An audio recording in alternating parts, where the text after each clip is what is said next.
E aí, tudo certo? Já parou para pensar como é que um arquivo, qualquer arquivo, se organiza lá dentro do HD ou do SSD? Parece uma coisa simples, né? Mas o jeito que o sistema operacional faz essa mágica, olha, pode ser o que te faz passar ou não numa prova de concurso de TI. E a chave para desvendar tudo isso é uma palavrinha: cluster. Bora entender de vez o que é isso. Olha aí, uma questão que é a cara de prova de concurso, né?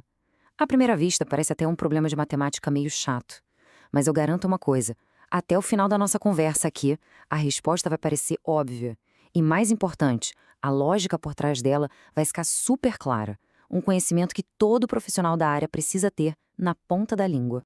Então, para a gente matar essa charada, primeiro a gente precisa arrumar a casa. E a base de tudo, quando a gente fala de armazenamento de arquivos, é o tal do cluster. Pensa nele como se fosse um tijolinho, sabe? É o bloco de construção que o sistema operacional usa para organizar todo o espaço que tem no disco. Agora, o pulo do gato aqui é a palavra lógica. Um cluster não é uma coisa física que dá pra gente pegar na mão. Na verdade, é uma criação do sistema operacional. Seja Windows, Linux, é o jeito que ele agrupa o espaço físico para conseguir gerenciar os arquivos de um jeito mais fácil. É basicamente o menor pedacinho de espaço que um arquivo consegue ocupar. E tá aqui uma diferença que nossas bancas de concurso amam cobrar. Setor é físico, é o hardware mesmo. Já o cluster é lógico, é o software, é a organização feita pelo sistema. Um cluster, na maioria das vezes, é formado por vários setores juntos. Então anota aí para não esquecer. Setor é físico, cluster é lógico. E para mostrar que isso aqui não é só teoria de livro, olha só essa imagem. Quem aqui nunca formatou um pendrive no Windows e deu de cara com essa tela? Pois é, o tamanho da unidade de alocação é exatamente o tamanho do cluster que a gente está falando. É nesse momento que, na prática, a gente decide o tamanho dos nossos tijolinhos de armazenamento. Beleza, então a gente já sabe o que é um cluster. Agora a gente precisa conhecer as regras do jogo. Tem duas regrinhas de ouro que definem como os arquivos são guardados nesses clusters. Entender isso é o segredo para resolver a nossa questão. A primeira regra é bem tranquila de entender, né? Se o arquivo é grandão, ele vai precisar de vários tijolinhos, vários clusters. Óbvio. Mas a segunda regra, essa é a que decide tudo no nosso cálculo. Um cluster para o sistema é uma coisa só, indivisível. Ele só pode ser usado por um único arquivo. Isso quer dizer que mesmo que o arquivo ocupe só um tiquinho de um cluster, o resto daquele espaço todo fica reservado para ele e não pode ser usado por mais ninguém. É meio que um desperdício, mas é para manter tudo organizado. Então o mantra é um cluster, um arquivo. Simples assim. Bom, com as regras na mão, chegou a hora da verdade. Vamos usar esse conhecimento todo para desmontar aquela questão de concurso parte por parte. Vamos lá! Vamos começar com a primeira parte do nosso desafio.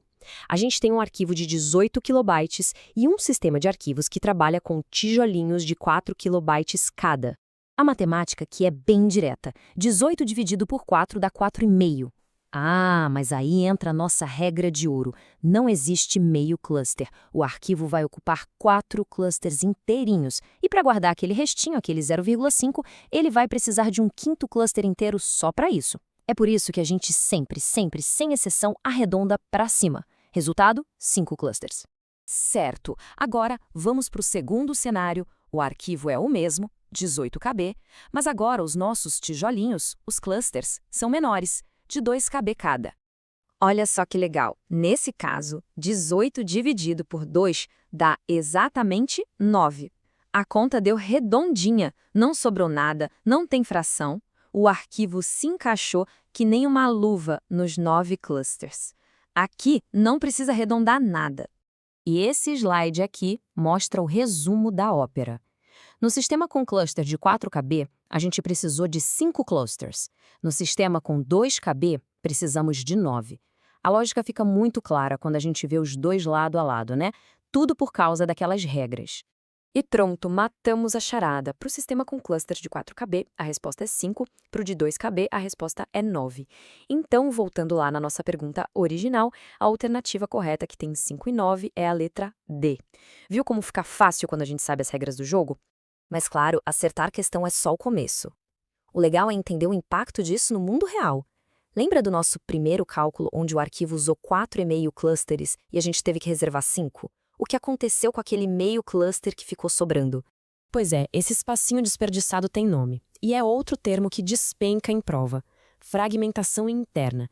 É justamente o espaço que sobra dentro do último cluster que foi usado. No nosso exemplo, o arquivo de 18 KB usou 4 clusters cheios, que dá 16 KB, e só 2 KB do quinto cluster, que tinha 4 KB. Os outros 2 KB daquele último cluster ficam lá, ocupados, mas sem uso. Isso é a tal da fragmentação interna.